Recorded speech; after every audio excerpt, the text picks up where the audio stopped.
ओम शांति। सुनते हैं आज 5 जून की बाबा की मधुर महावाक्य। आज की मुरली में बाबा ने हम बच्चों को खास ध्यान दिए हैं कि हमें अपनी धारणा कैसी करनी है। वह ये कि बाबा ने कहा अगर हम बाबा से पूरा वर्षा लेना चाहते हैं तो सच्ची प्रीत एक बाबा से रखें और किसी देहधारी से नहीं, क्योंकि देहधारी की प्रीत होगी तो अंत समय वही याद आएंगे। साथ ही साथ बाबा ने कहा हम बच्चों को यह पढ़ाई इसलिए करनी है दैवी परिवार में आने के लिए, दैवी संप्रदाय जिसे कहा जाता है उसमें आने के लिए। तो सबसे मुख्य बात है जिस पे हमें बाबा ने बहुत अच्छी तरह से धारणा युक्त कहा कि देवी देवताओं को कभी मंदिरों में देखो शराब आदि का भोग लगाते हैं, सिगरेट आदि का, या अशुद्ध खान पान रखते हैं, नहीं ना। तो वर्तमान समय हम सभी को खान पान से लेकर अपने विचारों को, अपना रहना सब शुद्ध बनाना है। और बाबा ने कहा कि ब्राह्मण हो, ब्राह्मण माना शुद्धता। ब्राह्मणों को इसीलिए गायन है, अभी भी वर्तमान समय में भी सभी जगह ब्राह्मणों को बड़ा मान मिलता है। उसका कारण कि उनका खान पान बड़ा शुद्ध है, छीछी खान पान आदि नहीं होता। ऐसे ही बाबा ने कहा कि हम आत्माएं जितना हो सके उतना पवित्रता की धारणाओं को अपनाएं। जैसे शुरू में बाबा ने शुरुआत की, यज्ञ के शुरुआत में साक्षात्कार का पाठ चला, ठीक वैसे बाबा ने कहा अंत समय में भी वैसे ही हो। वो कैसे होगा? जब हम समर्थ बन जाएंगे।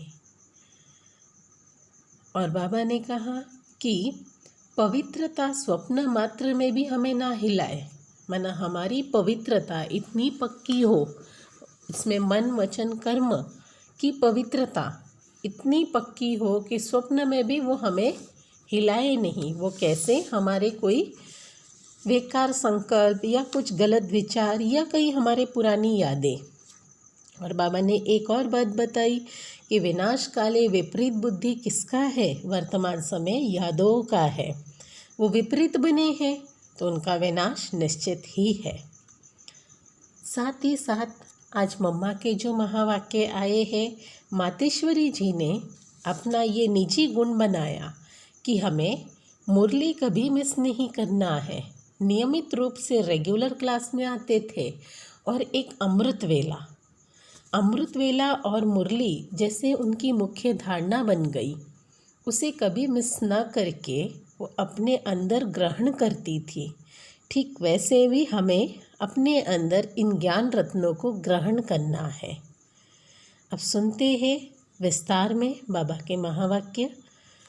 सार में बाबा ने कहा मीठे बच्चे, पूरा वर्षा लेने के लिए एक बाबा से पूरी प्रीत रखो। तुम्हारी प्रीत किसी भी देहधारी से नहीं होनी चाहिए। मुरली का प्रश्न है, जो अपने दैवी संप्रदाय के होंगे उनके सामने कौन से अक्षर घूमते रहेंगे?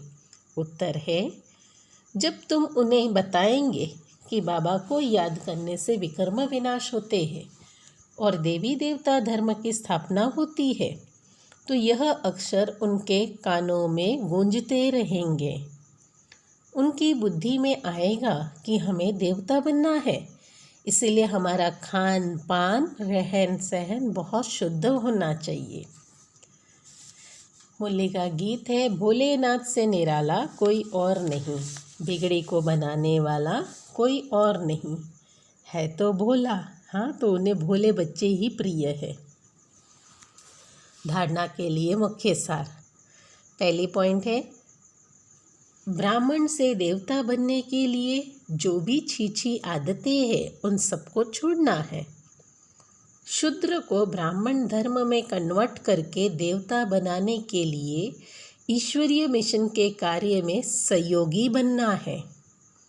ये बहुत अच्छी बात बाबा ने कहा। धारणा युग देखो, शूद्र को ब्राह्मण धर्म में कन्वर्ट करके देवता बनाने के लिए ईश्वरीय मिशन के कार्य में सहयोगी बनना है। शराब, सिगरेट या जो भी गंदी आदतें खान पान है वह निकाल देनी है। दूसरी पॉइंट है, इस विनाश काल के समय एक बाबा से सच्ची प्रीत रखनी है। पुराना मकान टूटने वाला है, इसीलिए इससे दिल निकाल नए से लगानी है। आज का मीठा वरदान है, श्रेष्ठ वृत्ति द्वारा प्रवृत्ति को प्रगति का साधन बनाने वाले सदा समर्थवान भव। अपनी श्रेष्ठ वृत्ति द्वारा प्रवृत्ति को प्रगति का साधन बनाने वाले सदा समर्थवान भव। इसका स्पष्टीकरण है, प्रवृत्ति में पहले वृत्ति से पवित्र व अपवित्र बनते हो। यदि वृत्ति को सदा एक बाबा के साथ लगा दो, एक बाप दूसरा ना कोई, ऐसी ऊंची वृत्ति रहे तो प्रवृत्ति प्रगति का साधन बन जाएगा। प्रवृत्ति ऊंची और श्रेष्ठ है तो चंचल नहीं हो सकती। ऐसी श्रेष्ठ वृत्ति द्वारा प्रगति करते हुए गति सद्गति को सहज ही पालेंगे। फिर जब कंप्लीट हो जाएंगे पूरी तरह से। आज का स्लोगन है, अगर पवित्रता स्वप्न मात्र भी हिलाती है तो निश्चय का फाउंडेशन कच्चा है। अगर हमारी पवित्रता स्वप्न मात्र में हिलाती है, माना निश्चय का फाउंडेशन हमारा कच्चा है। अच्छा, ओम शांति।